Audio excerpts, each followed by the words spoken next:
Perdón.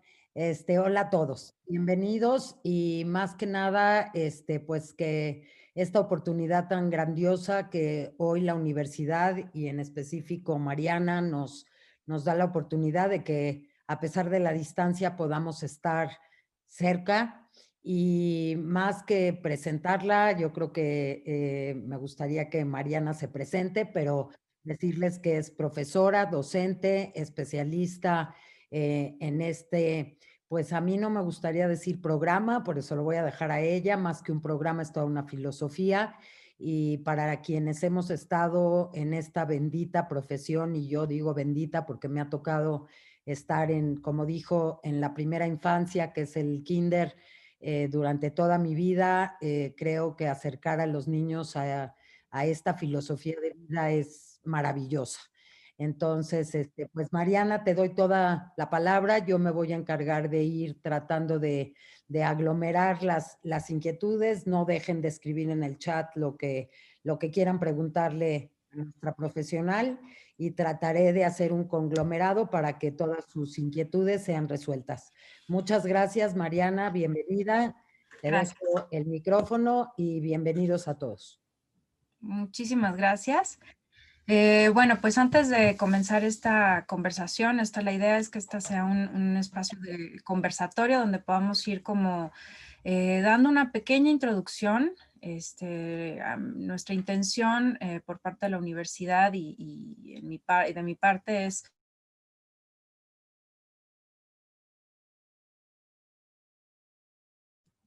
Mariana, estás en micrófono, estás en mute. Su micrófono, gracias. Ya está. Gracias, perdón. Bueno, muchas gracias. Antes que nada, quiero agradecer a la Universidad Hebraica por darme la oportunidad de abrir este espacio para poder platicar sobre temas que nos interesan a todos, como en este caso pues, es el tema de la educación y la innovación educativa. Quiero agradecerles a todos ustedes por tomarse este ratito a distancia y todos agotados con el tema de las computadoras, pero bueno, pues es un espacio que nos permitirá conocer y profundizar un poquito sobre el tema y bueno, espero que más que respuestas les pueda yo dejar como abiertas muchas preguntas que deseen pues buscar en este espacio el diálogo, ¿no? Les platico un poco, mi nombre es Mariana García Portal, tengo más de 20 años de experiencia en el ámbito docente. Un poco la idea es como poderles acercar la propuesta de Reggio Emilia y la teoría de Loris Malaguzzi desde un lugar muy desde la práctica, muy desde el contexto mexicano. Evidentemente no tenemos las mismas características ni las mismas condiciones que una escuela en Italia y eso pues lo hace muy enriquecedor. Y bueno, pues en este trayecto de profesional hice un trabajo de investigación de la maestría en pedagogía por parte de la UNAM, en donde se trabajó con comunidades indígenas, en particular con la comunidad ñañú que está en la Ciudad de México. Se hizo una propuesta de taller basándonos e inspirándonos en la propuesta de Reggio. Los resultados fueron muy interesantes, fue una experiencia maravillosa. Además, bueno, he sido partícipe y colaboradora y co-creadora de esta propuesta para implementarla en una escuela comunitaria en el Estado de México. Entonces, bueno, no soy la que tiene la última palabra. Yo ahora sí que humildemente traigo mi experiencia para poder profundizar y conocer sobre el tema de Reggio y esta propuesta. Entonces, bueno, si me permiten, les voy a compartir mi pantalla para poder hacer una presentación que va a ser como el eje y a partir de ahí, en esta presentación lo que yo buscaré será como darles los principios generales y un poco la introducción al tema, que posteriormente podemos profundizarlo un poco más, ¿no? Entonces, si tienen algún problema o algo, por favor no reparen en avisarme, porque ya saben que estas cuestiones tecnológicas pueden ser espantosas y de pronto, por ejemplo, arrancarse uno a hablar y tener el micrófono apagado y se siente bien feo, ¿no?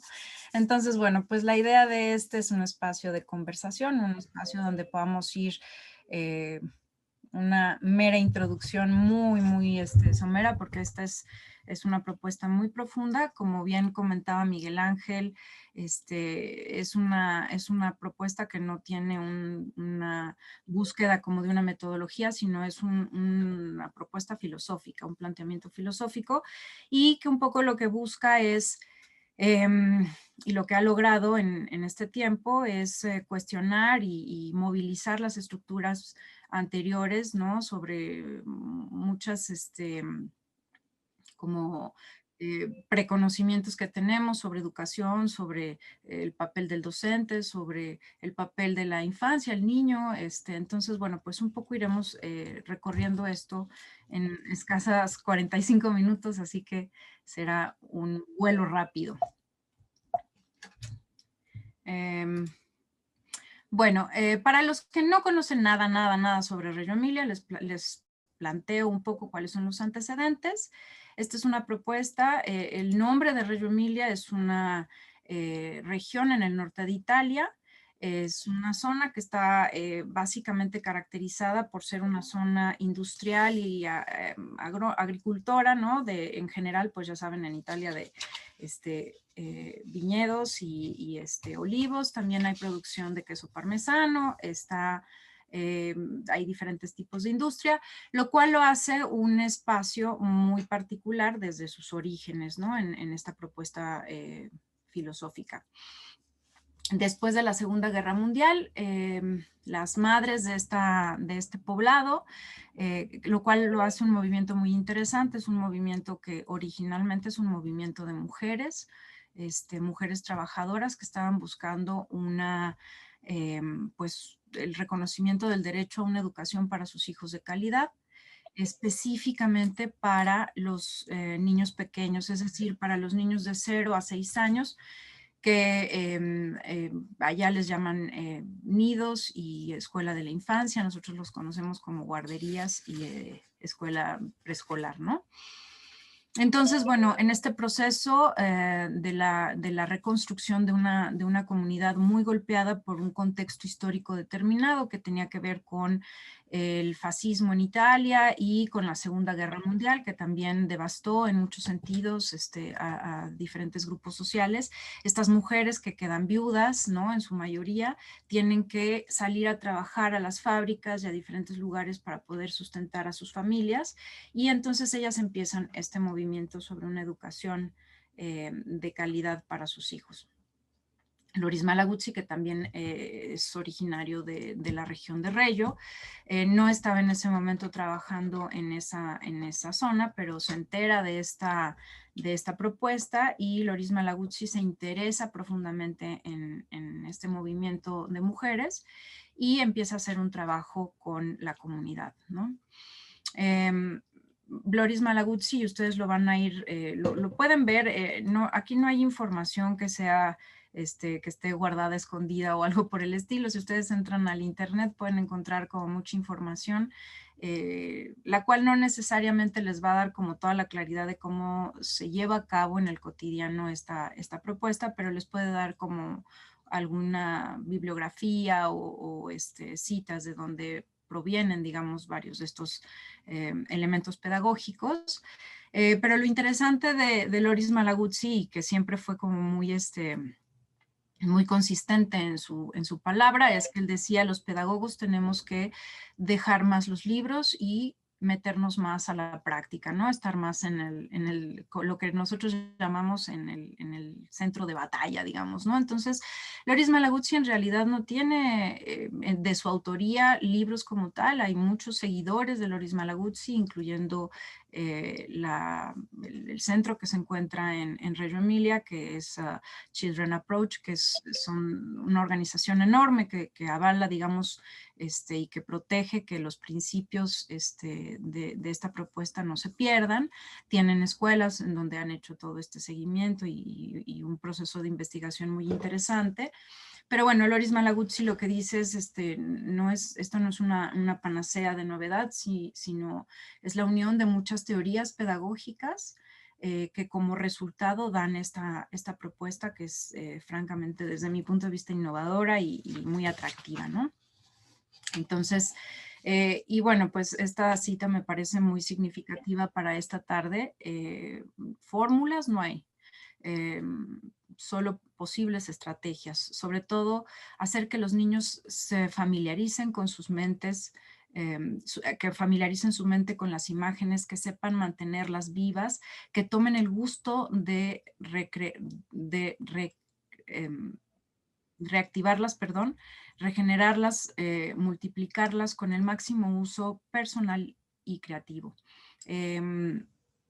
No hay, a diferencia de otras propuestas pedagógicas que tienen una metodología como tal, la propuesta de Reggio no tiene un A más B igual a C, y una de las cosas que Loris Malaguzzi plantea es la importancia de entender el contexto.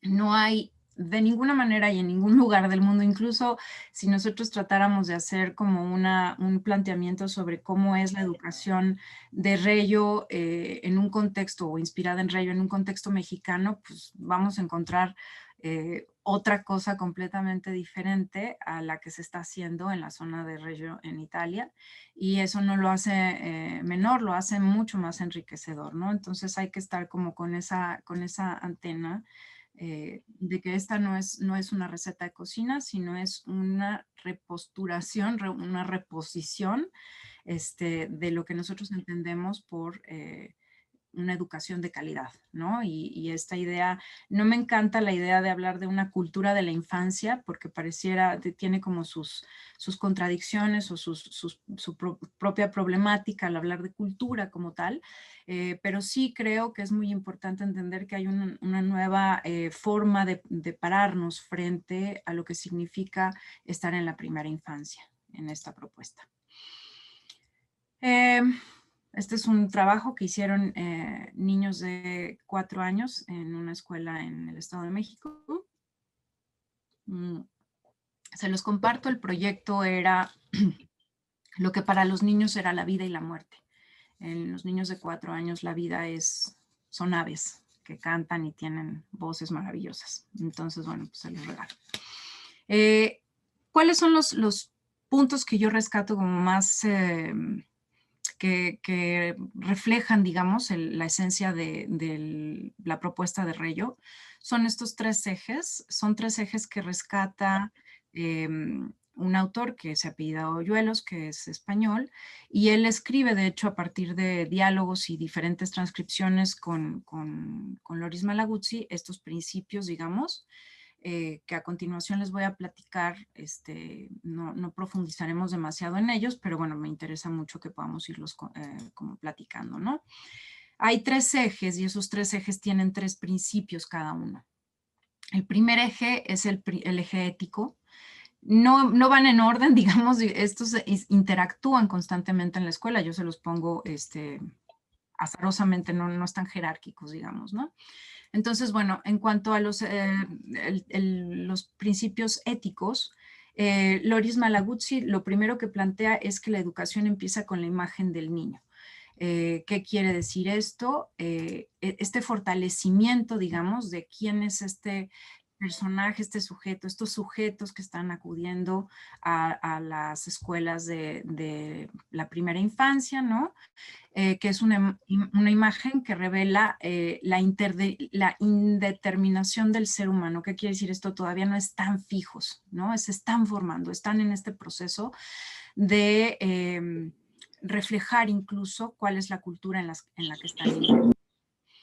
El segundo principio, estos principios ya después tienen a su vez estrategias que las vamos a ir como platicando, ¿no? El segundo principio es educar significa incrementar el número de oportunidades posibles.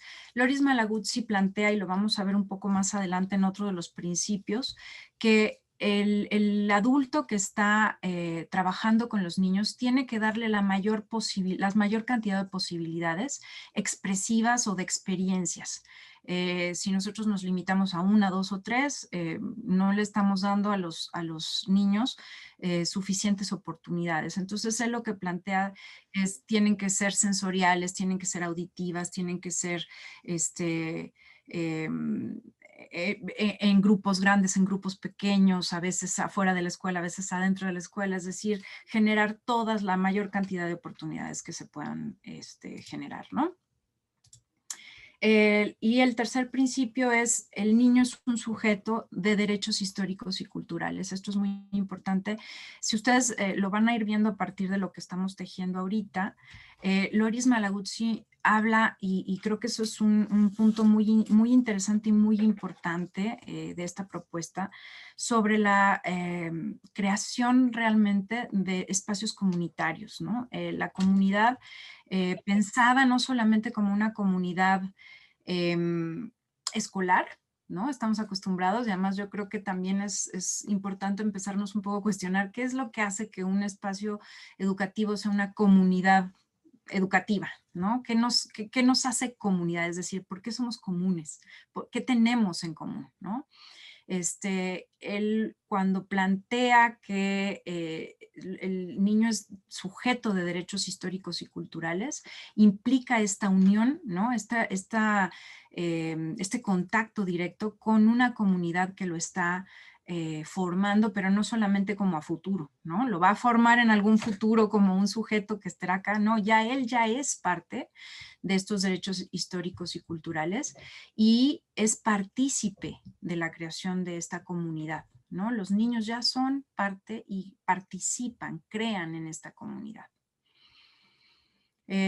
Los que tengan dudas, vayan anotándolas. Tenemos un super chat, Linda nos está haciendo el favor y podemos profundizar también en estos temas. Tenemos poco tiempo, entonces no me voy a detener demasiado en ellos, pero me parece importante irlos nombrando, ¿no? El segundo eje es el eje estético. Esta propuesta tiene una fuerte carga estética. Ustedes, los que ya conocen algo sobre Reyo, saben que el tema de la estética, de lo bello, del derecho a lo bello como un derecho de la infancia, es una parte de sustento muy importante en esta propuesta. La escuela es un lugar estético, habitable. ¿Qué quiere decir esto? Que se entiende el espacio físico como un lugar que incluso Loris Malaguzzi lo plantea en su momento como, como el tercer maestro, ¿no?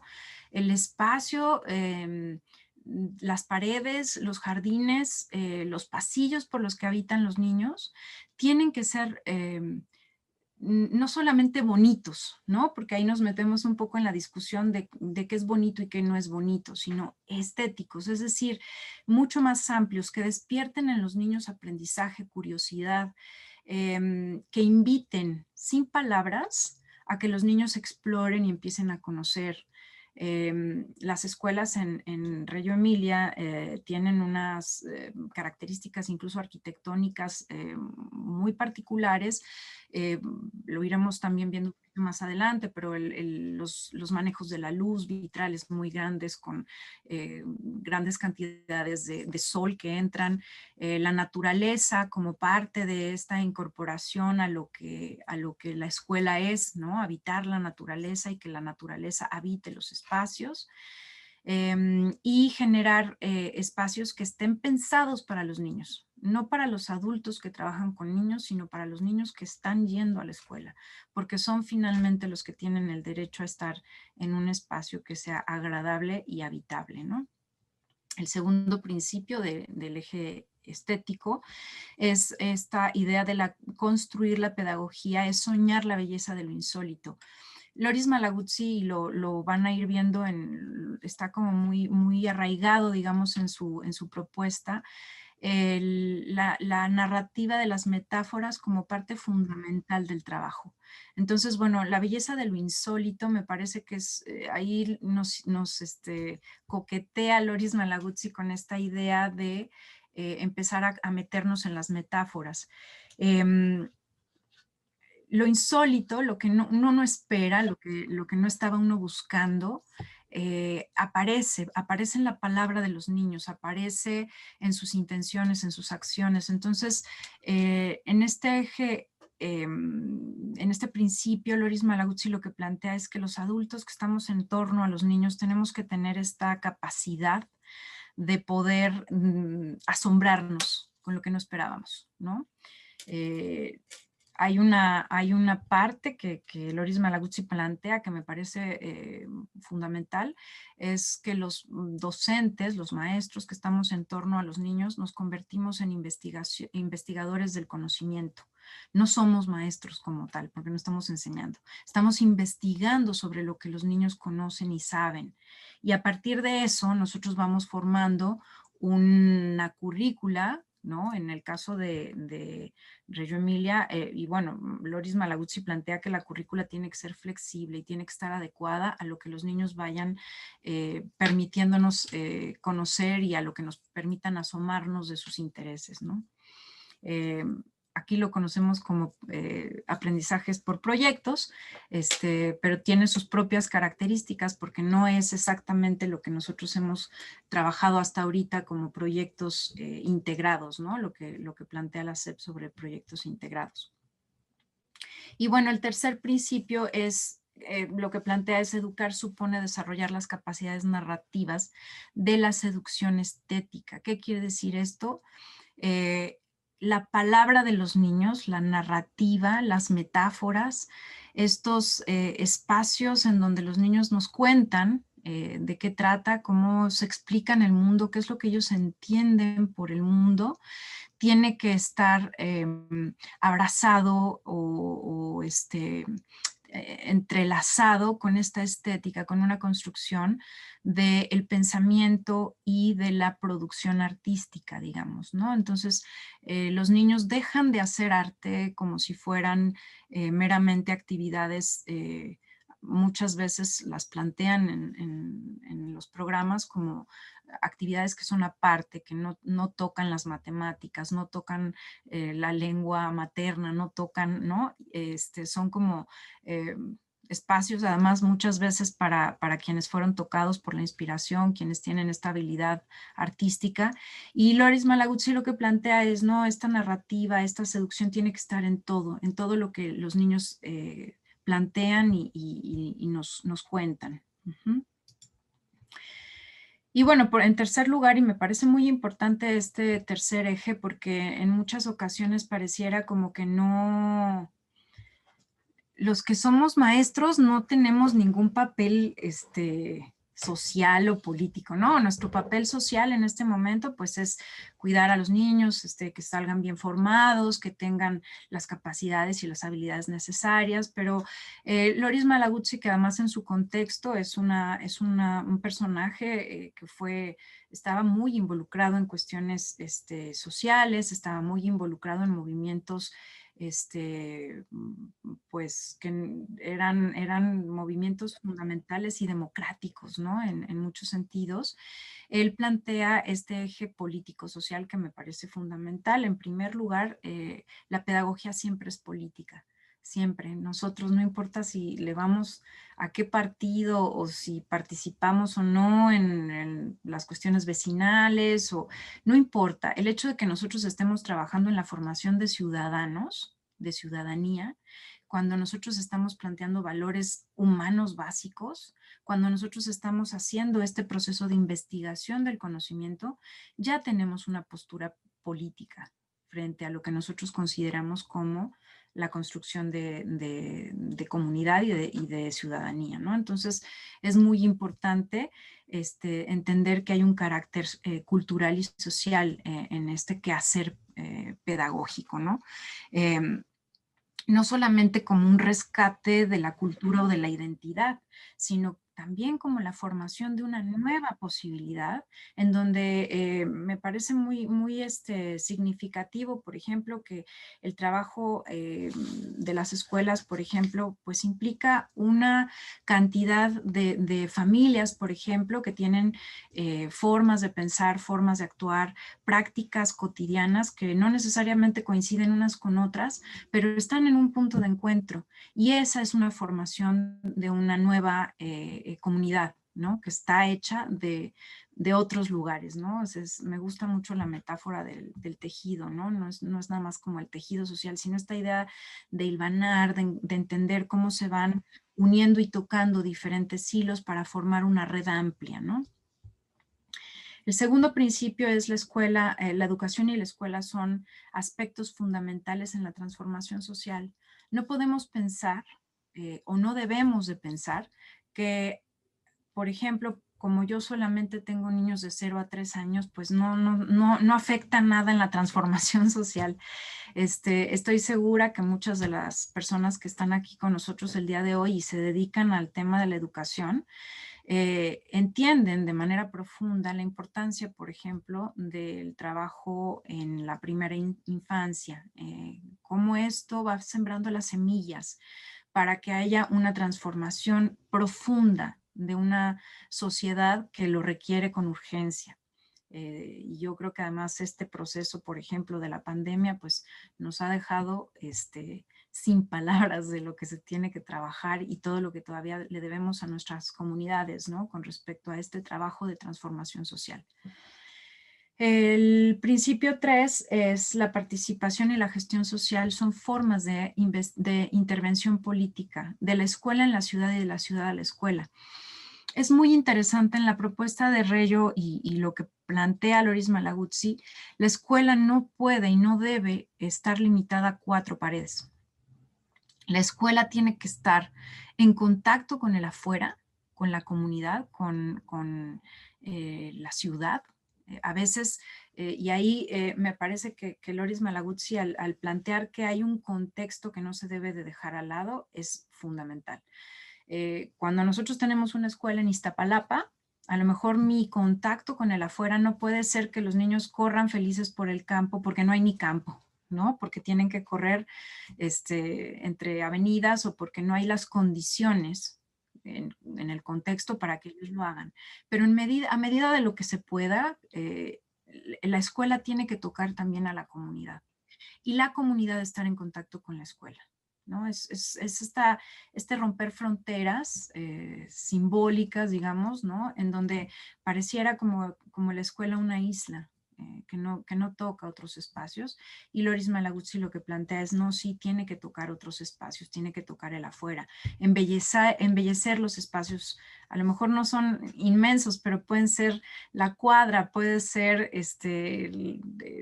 la casa junto, el terreno que está atrás, que tiene basura, en fin. La escuela no puede ser un espacio aislado, ¿no? No debería de serlo. Entonces, bueno, a partir de estos 3 ejes con sus respectivos principios, yo les voy a platicar en este momento lo que yo rescato, que son los elementos como fundamentales de este proceso de trabajo, y que vuelvo a insistir, el contexto evidentemente determina un poco cómo son las condiciones, ¿no? Hay maestros, por ejemplo, que tienen toda la apertura para formarse y sensibilizarse en un modelo como el que plantea Loris Malaguzzi, y a veces hay mucha resistencia y eso nos implica un reto particular.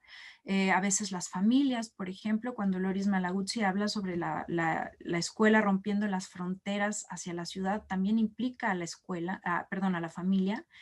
Y la familia es fundamental también en esta propuesta para que realmente haya un trabajo comunitario, ¿no? Entonces, y a veces las familias no están listas para una propuesta así, se tiene que hacer un trabajo arduo de sensibilización, y no todo el mundo acaba siguiendo esta propuesta, ¿no? Entonces, bueno, pues les planteo un poco esta complejidad. Entonces, bueno, ¿cuáles son los principios que yo retomo y que me parecen como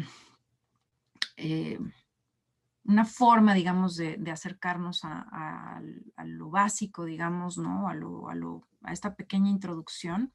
El diálogo como eje de conciencia, ¿no? A través del diálogo y de la escucha activa de los maestros, se documentará lo que los niños piensan y hacen. ¿Qué quiere decir esto? Un poco lo que les planteaba hace rato, ¿no? El maestro se vuelve un acompañante curioso, con una curiosidad genuina, en donde investiga cuál es el conocimiento de los niños.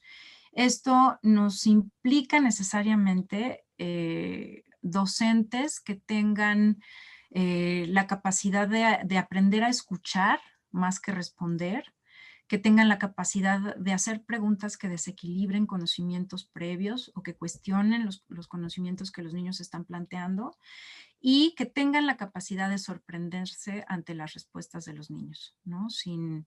En este rubro, mi experiencia, por ejemplo, es que cuando yo empecé a trabajar en esta escuela en el Estado de México, una de las cosas que los maestros me preguntaban era, ¿y yo cuándo le voy a decir a los niños que eso que están diciendo no es verdad? Y que la verdad es cualquiera que fuera, ¿no? Por poner un ejemplo, que cuando alguien se muere, porque además, bueno, pues somos eh, portadores de cultura y de ideologías, ¿no? Y están también reflejadas ahí en nuestro quehacer cotidiano. Entonces, los niños estaban en esta escuela, estaban hablando sobre la vida y la muerte, y los maestros decían, ¿cuándo les voy a decir que uno no se va a otro planeta convertido en hermosas mariposas, ¿no? Y yo les decía, pues no se preocupen, ¿qué es lo peor que puede pasar si nosotros en este momento no respondemos eso? ¿Tienes una mejor respuesta para empezar? ¿No? ¿Tienes algo mejor que decirle a los niños con respecto hacia dónde vamos, hacia qué ocurre cuando morimos? Pues los mismos maestros decían, no, pues no tengo ninguna. Entonces, pues, ¿cuál es tu prisa? No te apresures a responder esto. Entonces, bueno, maestros que tengan esta paciencia, digamos, ¿no? Documentar haciendo visible lo invisible. El proceso de documentación es un proceso fundamental en esta propuesta. Yo les comparto que como experiencia en el trabajo de la maestría, el proceso de la documentación para mí no solamente me sirvió como para saber hacia dónde estaban yendo los niños con los que yo estaba trabajando, sino que me permitió tener una especie de etnografía sobre los procesos de la infancia. Una etnografía en donde yo recojo de manera puntual, sistemática y respetuosa lo que yo escucho que los niños están diciendo y haciendo. Entonces, bueno, pues se requiere de un trabajo arduo. Este trabajo ahorita la tecnología nos lo facilita de una manera increíble, es decir, nosotros ahorita tenemos la maravilla del celular que tiene notas de voces y que puedes grabar incluso lo que los niños están diciendo. Pero el proceso de la documentación no puede quedarse solamente en escribir mucho lo que los niños están diciendo. Este proceso de documentación implica necesariamente un proceso de análisis y evaluación. La documentación lo que nos va a permitir es recoger, digamos, cuáles son las hipótesis de pensamiento de los niños, cuáles son las ideas, cómo dialogan entre ellos. Es decir, nos da una riqueza enorme, pero nosotros tenemos que aprender a utilizar esta herramienta, ¿no? Entonces, esta es muy importante. Explorar lo bello, ¿no? Por este medio de la expresión artística, los niños convierten sus ideas y teorías en objetos concretos, bellos, que nacen de ellos, del diálogo, de la escucha y de la reflexión. Esto es muy importante porque aquí la propuesta reyana o basada en la inspiración de Reyo, lo que plantea es, tiene que haber un trabajo muy serio con respecto a la formación de este ojo estético. Y ahí entra una figura que es fundamental, que es la figura del atelierista y el espacio del atelier. La palabra atelier quiere decir taller, entonces no lo hemos traducido, digamos, a taller porque no es necesario, muchas escuelas ya tienen talleres. Entonces se ha quedado un poco la palabra atelier porque tiene este reflejo de no ser ese espacio donde se hacen talleres por las tardes o talleres de tareas o talleres, ¿no? Es una palabra que ya tenemos como un poco manoseada. Entonces, bueno, el atelier lo que busca es este espacio de exploración, de experimentación, en donde quien está a cargo de ese espacio es un atelierista. Lo que se plantea es que tiene que tener una formación de artista visual. ¿Por qué? Porque el artista visual es el que tiene la capacidad de hacer el manejo y un poco lo que decía uno de los principios, esta posibilidad de dar muchas opciones comunicativas en los materiales para los niños. Entonces no nos quedamos solamente en hacer un solo dibujo, sino que tiene que ser alguien que nos permita y le permita a los niños conocer el barro, que es un material maravilloso, conocer el alambre, que los niños aprendan a hacer papel maché, que puedan trabajar con yeso, en fin, son áreas, digamos, que nosotros no tenemos necesariamente esa expertise siendo pedagogos o siendo maestros. Por lo tanto, quien tiene que ayudarnos, quien tiene que echarnos mano es el artista visual. Loris Malaguzzi también plantea que el trabajo colegiado es fundamental. Lo vamos a ver un poquito más adelante, pero el trabajo con el atelierista lo que busca justamente es hacer este espacio en donde convergen muchas experiencias profesionales. Loris Malaguzzi plantea, no te quedes tú solamente con tu conocimiento pedagógico, que es muy valioso, pero habla con el biólogo, habla con el filósofo, habla con el historiador, habla con el antropólogo, invítalo a trabajar contigo, invítalo al espacio educativo. Esta idea de lo multidisciplinario en esta propuesta es muy importante. Y bueno, es fundamental también ahí como abrirlo en una experiencia multidisciplinaria también con los colegas. Es fundamental tener reuniones y poder revisar estas documentaciones que se hacen, no en solo, sino en comunidad y haciendo este trabajo comunitario también en la práctica docente y pedagógica, ¿no? Un ámbito estético amable, como ya lo habíamos planteado en los ejes estéticos. A mí me parece bien interesante esta cita, que es de Joseph Brodsky, premio Nobel en 1989, y él lo que dice es: cada nueva realidad estética redefine la realidad ética del hombre, ya que la estética es la madre de la ética. Las categorías de bueno y malo son, en primer lugar y sobre todo, categorías estéticas. Entonces, bueno, es un trabajo complejo, es un trabajo profundo, y bueno, también me parece muy significativo que estos ejes estén planteados como éticos y estéticos, porque está hablando desde un ámbito filosófico, no solamente pedagógico, ¿no? Entonces, bueno, ¿qué es lo que se plantea con respecto al atelier? El atelier tiene que ser ese espacio, ese taller, digamos. Es un espacio físicamente único, digamos, ¿no? En donde los niños puedan tener material adecuado, espacios para explorar, un artista visual a cargo y un seguimiento de proyectos. El artista visual irá junto con el pedagogo y junto con los pedagogos o con los maestros, determinando hacia dónde van las líneas de los proyectos, cuáles son las posibilidades de explorarlo, de irlo consolidando hasta convertirlo en un objeto concreto. Y esto hace que los proyectos inspirados en Reyo tengan una particularidad que me parece fundamental, que es el proceso y el producto tienen el mismo peso. Y uno sin el otro no funcionan.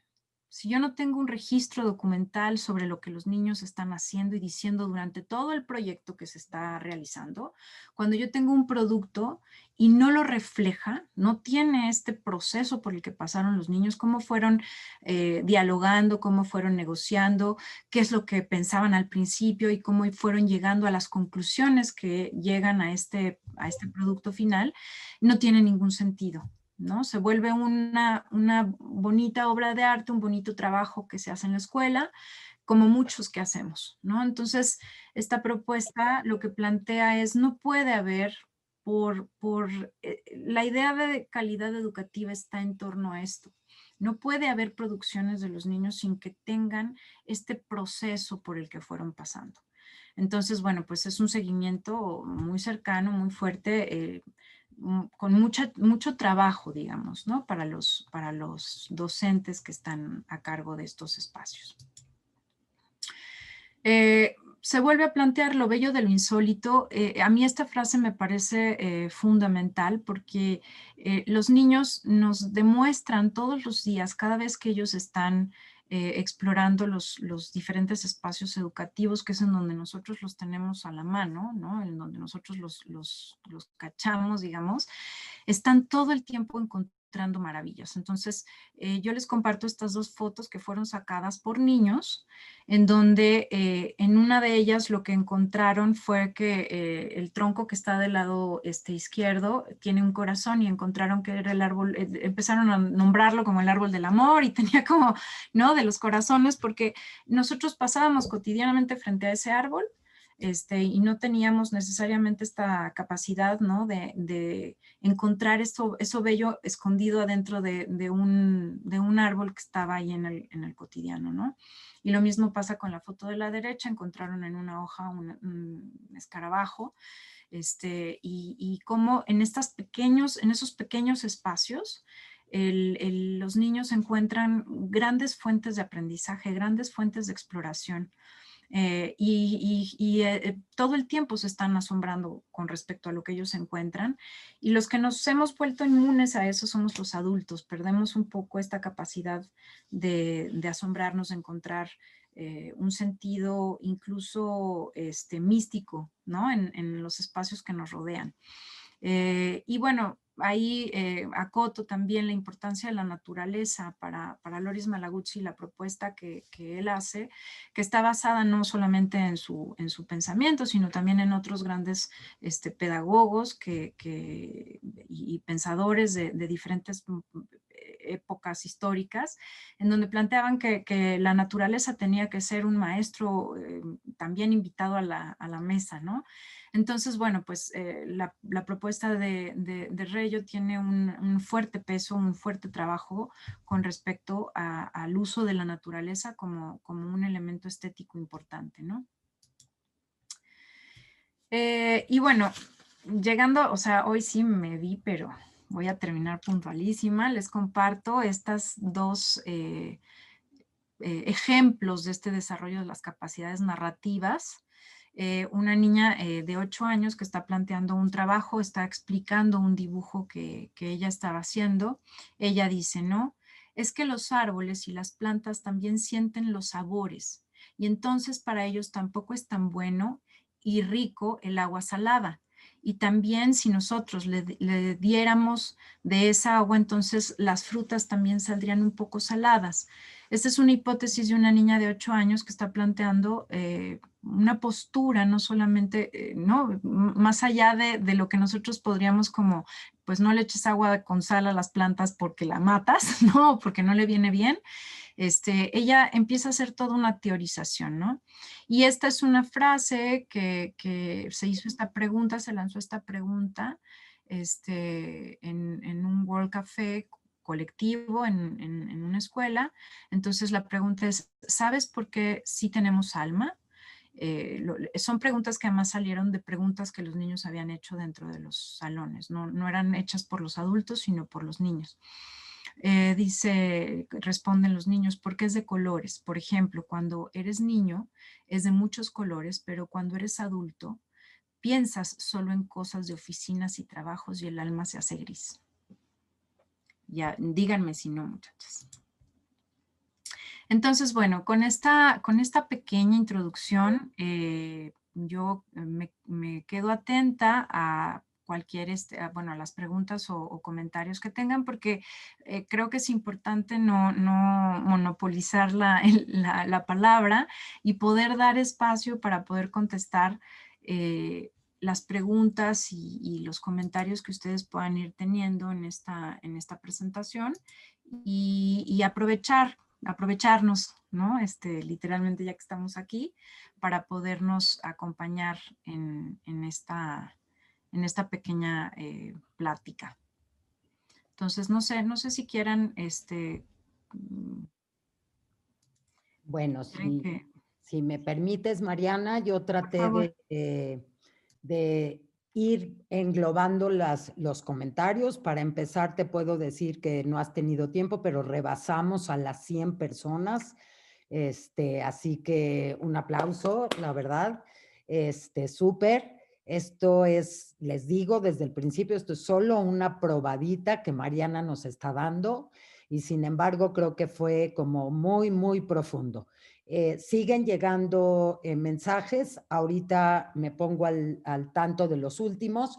Te quiero englobar un poquito por temas, digamos, que traté de hacerlo así, pero quiero que sepas que tenemos gente de Uruguay, gente de otras partes del mundo que no nos especificaron, pero nos dijeron fuera de México. Y bueno, creo que esto habla de un interés genuino. Voy a tratar de englobarte un poquito. Argentina, ya nos dijeron, Perú, Colombia, bueno, Colima, ahí les voy haciendo.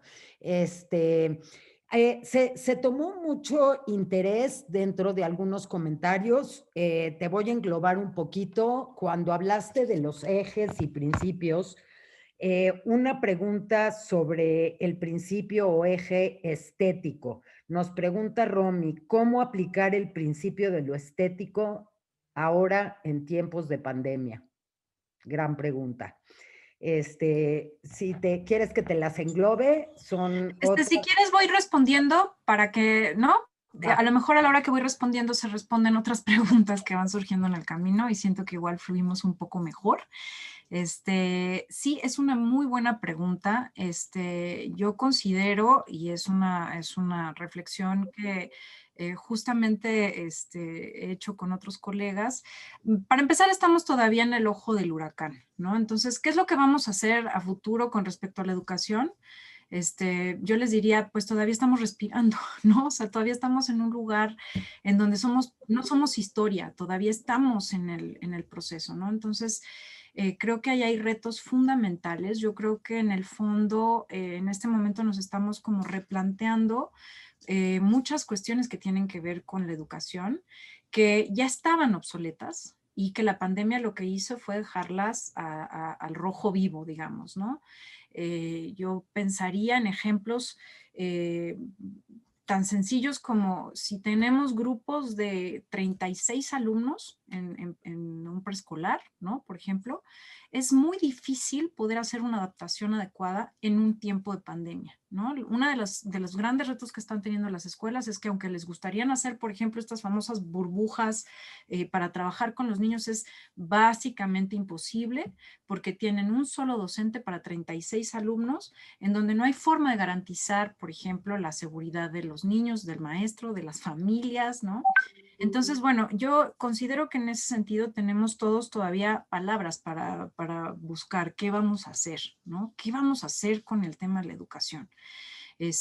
Con el tema de educación preescolar me parece que es fundamental, porque además la decisión de muchos padres, por ejemplo, ha sido, pues mejor ya no va a la escuela, ¿no?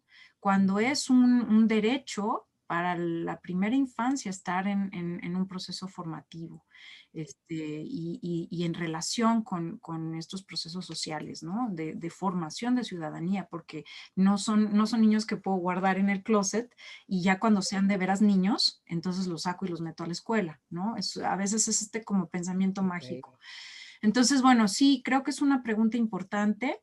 ¿Cómo se puede trabajar? Yo les puedo comentar que hay escuelas que han tomado la decisión de hacerlos en estas pequeñas burbujas. Hay quienes lo han hecho a distancia haciendo documentaciones, pero trabajan con grupos pequeños, en donde yo considero que hay un trabajo fuerte que hay que hacer con las familias.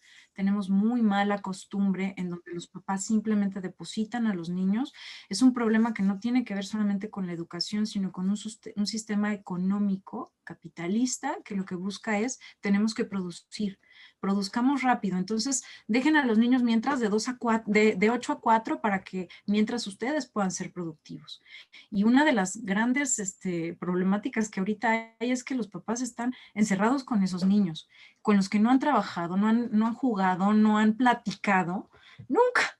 ¿No? Más que los sábados y los domingos y en comidas familiares, ¿no? Entonces, eso es un problema importante que yo considero también que se tiene que abordar desde la formación de los padres. ¿Cómo pueden ellos desde casa hacer un trabajo significativo? No quiere decir que ellos sean los maestros, Pues sí, ¿no? Ahí hay muchas quienes están también hasta en el homeschooling, ¿no? Y planteando nuevas alternativas que yo creo que en este momento, pues, más allá de juzgarlas, hay que escucharlas, ¿no? Y ver qué es lo que hay detrás, qué es lo que hay de fondo. Entonces, bueno, pues es una pregunta que queda un poco abierta, ¿no? Ok. Mariana, creo que sí, escucharlas y contenerlas a las pobres mamás que se volvieron maestras, ¿cierto? Ujú. Algo más sobre la estética. ¿Qué realmente, específicamente, pregunta una tocaya tuya, Mariana, qué entienden por estética desde Reggio? Es una muy buena pregunta, y yo ahí lo que plantearía es que nos estamos yendo a principios, de Kant, o sea, estamos hablando de principios, filosóficos. Es una expresión del alma humana, habla sobre esta potencia y esta capacidad que tenemos, los seres humanos de creación, de expresión, de transformación. Entonces, el eje, digamos, ¿no? Es este eje en donde por eso me parece fundamental que no se hable sobre lo bonito o lo bien hecho, sino sobre la estética, cómo el alma es tocada a partir del arte. Y el arte en todas sus expresiones, porque no es nada más la pintura, es la música, es la danza, es el movimiento, es el teatro, es la fotografía, todas las expresiones. Por eso cuando se plantea que tienen que darse todas las posibilidades expresivas, Loris Malaguzzi no estaba hablando nada más de que los niños hablen bien, es que los niños tienen que tener las posibilidades de expresarse en todos los sentidos. Loris Malaguzzi plantea él hizo un poema que son los 100 lenguajes, ¿no? Que es así como, si ustedes se meten y googlean a Loris Malaguzzi, lo primero que va a aparecer es eso, y creo que es muy significativo porque desde un lugar muy sencillo y muy humano, plantea cómo hemos limitado el lenguaje de los niños a que el que habla está del otro lado y está muy bien, ¿no? Incluso tenemos rúbricas para evaluar lenguaje, ¿no? Y en ese lenguaje se nos olvida que hay otras formas comunicativas fundamentales, ¿no? Entonces, es una estética desde lo más amplio del ser humano, del trastocar a través del arte, del comunicar. Y aquí es muy interesante porque no solamente están hablando de lo bonito, en la estética también está lo triste, están los sentimientos, está lo horrible de la guerra, lo horrible nosotros tuvimos la experiencia de estar incorporando esta propuesta de Reggio cuando fue el sismo del 2017 y los niños no hablaban de cosas lindas, pero se tiene que hablar, se tiene que expresar desde lo estético, ¿no? Ahí Picasso nos diría, pues el Guernica no era lindo, ¿no? Claro, bueno, pues creo que Mariana acabas de responder, si es que no me equivoco, si no las que escribieron, pero Paola precisamente estaba hablando de esta estética que decía, se habla de solamente lo artístico, o se consideran aspectos de la vida cotidiana, o por otro lado, si hay algún aspecto de esta filosofía que se refiere al alma y al espíritu. Entonces, creo que acabas de contestar esa pregunta. Por otro lado, eh, bueno, les doy el anuncio que ha estado metiendo aquí Miguel y lo voy a estar repitiendo porque hay quien está preguntando si hay alguna sugerencia bibliográfica, si tienes algunas actividades, ejemplos de actividades para hacer por Zoom, etcétera. Miguel ha estado poniendo, por favor véanlo en el chat y es el anuncio, ahí sí viene el anuncio tal cual. Mariana nos va a dar un curso completo, esto fue solo la probadita para que se animen, de Reggio Emilia. Y entonces ahí se va a poder profundizar en los ejes, en los principios, en las actividades y en cómo de verdad poderlo adecuar en estos tiempos de pandemia. Sigo con preguntas, comentarios. Jorge dice, la educación inicial es vital para todo ser humano. La documentación nos dicen, la documentación nos ayuda a la evaluación realizando acción, reflexión, acción. Como bien decías, Mariana, pero con detalle y para ver de verdad el proceso, más allá de una evaluación diagnóstica como la que conocemos. Se hacen algunas técnicas específicas en esta área de taller, cuando te refieres al atelier, creo que ya lo contestaste, lo preguntó Arián. Agradecimientos, muy interesante, excelente ponencia, realizamos algo genial, felicitaciones, agradecen a la universidad. Preguntan cómo empezar con la filosofía o metodología de Reggio con niños que solo han tenido educación tradicional y hasta qué edades se aplica. Estoy juntando preguntas varias. Esa pregunta me gusta mucho porque me preguntan qué pasa cuando los niños están en una escuela tradicional y de pronto llegan a un modelo rellano, ¿no? Y yo les digo, los niños respiran, son felices, por primera vez se sienten escuchados, tomados en cuenta. La experiencia sobre la modificación en el pensamiento de un niño que está siendo tomado en cuenta es bien interesante. Cuando el maestro toma un lápiz y empieza a notar lo que los niños están diciendo, los niños generalmente preguntan, ¿qué haces? ¿Por qué anotas lo que estoy diciendo? Y entonces uno rellanamente dice, estoy escribiendo lo que dices porque lo que dices me parece súper interesante. Y al día siguiente lo retomo y lo leo, ¿no? Después de haberlo colegiado y después de haber seleccionado cuáles eran las partes que me parecen que son hipótesis de pensamiento y que pueden llevar el hilo conductor de un proyecto. Entonces yo tomo mi cuaderno y digo, José, tú dijiste, hoy me siento triste porque mi corazón está llorando, por poner un ejemplo. No, en esta documentación no está mi interpretación. La documentación es literal lo que los niños están diciendo. Y la cara de los niños cuando un maestro, un adulto, se tomó el tiempo de escribir lo que él dijo y además lo lee al día siguiente, literal como lo dijo, les cambia esa forma de sentirse frente al adulto. Les cambia. Es un cambio positivo siempre. ¿Cuál es el reto? Yo les diría, el reto está en el maestro tradicional. Ese es el que tiene un reto severo, porque yo lo que siempre he planteado, y no me dejarán mentir, es que las que trabajamos en educación fuimos artistas frustradas que queríamos estar bajo el reflector, estar al frente de un grupo y que todos nos dijeran, no, lo que acabas de decir me impactó, estoy anonadado, gracias maestra. Y esta propuesta lo que dice es, a ver, no maestro, tú te bajas y dejas que los niños sean los que estén en ese lugar. Y tú vas a disfrutarlo, vas a acompañarlos, vas a ayudarlos también, porque no es que no estés ahí, estás activamente, pero se quita este peso, digamos, en donde tú te vuelves ese artista frustrado. Entonces, ese es un reto importante. A los maestros les cuesta trabajo. Y tenemos que reposicionarnos en un nuevo lugar, ¿no? Algo que puede llegar a ser un poco similar, pero la respuesta estoy segura que es distinta. ¿Hay manera de integrar la metodología Montessori a la propuesta Reggio, Emilia? Es que fíjense, Loris Malaguzzi decía que él era como un hijo que se va de casa. Él ubica perfecto a Montessori, ¿no? Además, bueno, pues estando en Italia, ¿verdad? Muchas cosas vienen de allá, pero él dice, yo tomo de Montessori lo que puedo más o menos, como madre que me educó, y luego me voy y hago yo mi casa, y hago yo mis propias reglas, pero tengo una cierta educación, un cierto principio. Entonces, claro, está Montessori, está Rocio,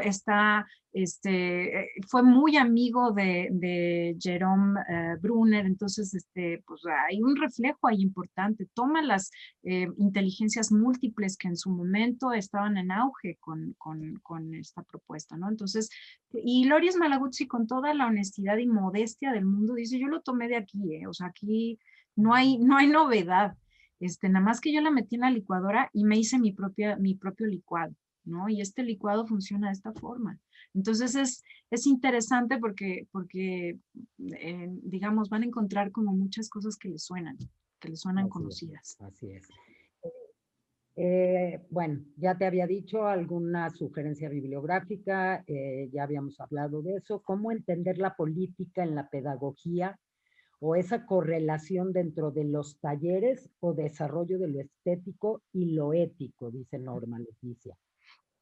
Norma, es muy buena pregunta. Fíjate, yo creo que es un reto muy fuerte. Los cursos que yo he planteado, que yo he platicado, y en mi propia experiencia trabajando en diferentes escuelas, el trabajo comunitario es bien difícil porque no tenemos esa costumbre. No somos comunitarios, aunque digamos que somos comunidad. Entonces, por ejemplo, nosotros buscamos que nuestras instalaciones de la escuela estén lindas y estén adecuadas y estén preciosas, pero afuera en la banqueta hay agujeros, los niños no pueden pasar, no hay las condiciones. Entonces, a veces nos volvemos un poco ciegos, ¿no? O vemos parcialmente lo que realmente los niños necesitan, como si estar adentro de la escuela les resolviera del todo lo que está ocurriendo afuera y viceversa, ¿no? Entonces, yo considero que la parte más importante, o sea, aquí la propuesta dice, tienes que hablar con las autoridades, habla con tu presidente municipal si estás en un municipio, con las organizaciones de la sociedad civil que están en tu zona, con el vecino de atrás que está tirando la basura, haz un espacio comunitario, no necesariamente para que te hagan caso, sino para plantear cuáles son los espacios que se requieren, qué es lo que estamos buscando. Hay una propuesta fuerte, por ejemplo, que habla sobre el trabajo de asambleas, y las asambleas no las planteó Loris Malagut, si vienen incluso más para atrás con Celestín Freinet, y hay un montón de otras propuestas que hablan sobre estos espacios democratizantes, en donde los niños aprenden que la democracia no es decir lo que yo quiero y entonces se va a hacer. Quiere decir, yo propongo y se pone a votación, y si mi propuesta no queda, pues ni modo, ¿no? O sea, tengo que seguirle trabajando. Y esto no se puede quedar solo en la escuela, tiene que ser una práctica comunitaria. Entonces ahí también está este proceso político, digamos, ¿no? De formación de ciudadanía. Creo que eso entra en el tercer principio ahí social y político. Preguntan, ¿qué pertinencia tiene una filosofía de aprendizaje como Reggio de acuerdo a un contexto latino? Que es un poco lo que hablabas tú de, pues yo diría de esta tropicalización que tendríamos que hacer, ¿no? Pero que eso es lo rico. Y si se podría profundizar a qué le llaman contexto según Reggio. Claro, el contexto tiene que ver no solamente, o sea, es un contexto geográfico, es un contexto histórico, es un contexto social y cultural. Reyo nunca ha pensado en el Día de Muertos, pero nosotros sí lo tenemos. Ese es un pequeño ejemplo a mí me gusta tomarlo porque refleja cuál es incluso el pensamiento de los niños con respecto a la muerte. No es lo mismo cómo piensan y sienten la muerte los niños en México que en cualquier otro lado del mundo. Pero además de todo, no es lo mismo cómo la piensan en Oaxaca que en Sonora, porque tienen contextos diferentes. Entonces, ¿qué es lo que ocurre? No es reproducible al 100% en ningún lado. Yo plantearía que incluso en la misma Italia, no es lo mismo Italia en el norte que Italia en el sur. Son características diferentes. Entonces, a mí me gusta mucho también esta propuesta porque lo que plantea es no somos parejos y tenemos que reconocerlo. Nuestra Constitución dice somos pluriculturales y eso implica que si yo estoy trabajando con una comunidad en Michoacán, yo tengo que entender cómo funciona esta comunidad, cuáles son sus costumbres, cómo comen, cómo se visten, por qué no duermen bien, duermen bien, ¿no? Por lo tanto, el resultado de los proyectos escolares, por ejemplo, nunca van a ser los mismos. Ahora, hay ciertas temáticas que los niños de corazón las sienten, ¿no? ¿Cómo funciona el cuerpo? Cuando me muero, ¿a dónde voy? Eso es casi un planteamiento universal, lo que decía de este derecho a una cultura universal y una historia universal.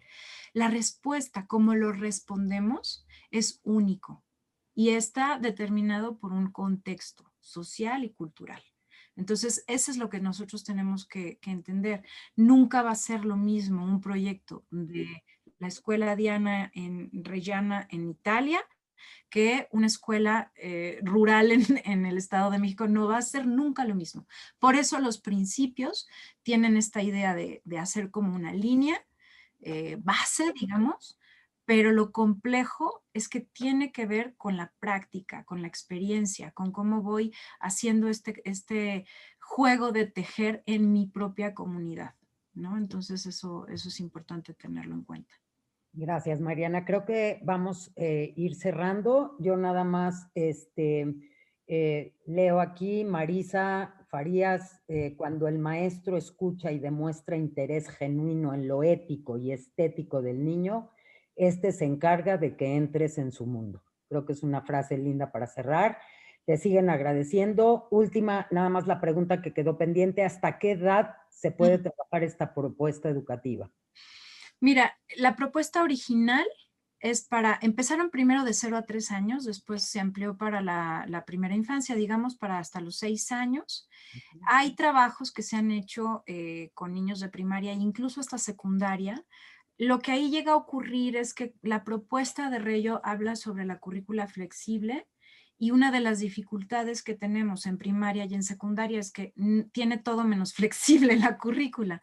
Entonces eso va dificultando estas posibilidades de hacerlo, pero no es imposible. Hay quienes han tropicalizado esta propuesta y la han tratado de plantear desde los proyectos integrados, desde incluso hay quienes lo han intentado en el IB y hay quienes, o sea, se ha tratado de buscar cómo se puede ajustar. Es un reto y vuelvo a insistir, tiene que ver con el contexto, ¿no? Entonces, pero bueno, pues sí, se puede hasta grandes. Bueno, pues Mariana, sigues recibiendo comentarios maravillosos, excelente, muchas gracias, excelente ponencia, excelente ponente, bello.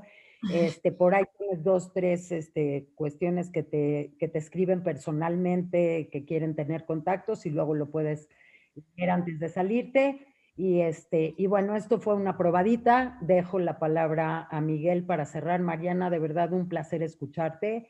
Gracias, Linda. Ojalá podamos tomar este curso todos, porque el interés está en auge. Aplausos. Gracias, Mariana. Los dejo con Miguel.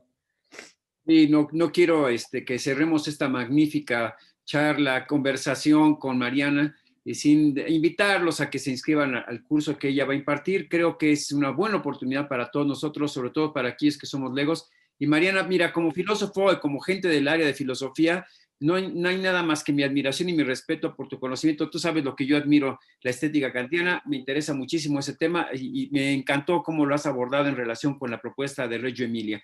Pues a todos ustedes, muchas gracias, que pasen una muy buena noche, cuídense, no salgan, cúbrense, cuando salgan usen cubreboca, tenemos que cuidarnos todos, protegernos todos, cuidar a nuestros niños, hacerlos que crezcan en este tipo de perspectivas de amor y de desarrollo para todos. Gracias, Mariana, gracias, Linda, muy buenas noches a todos, hasta luego. Salud y bendición. Shalom. Shalom.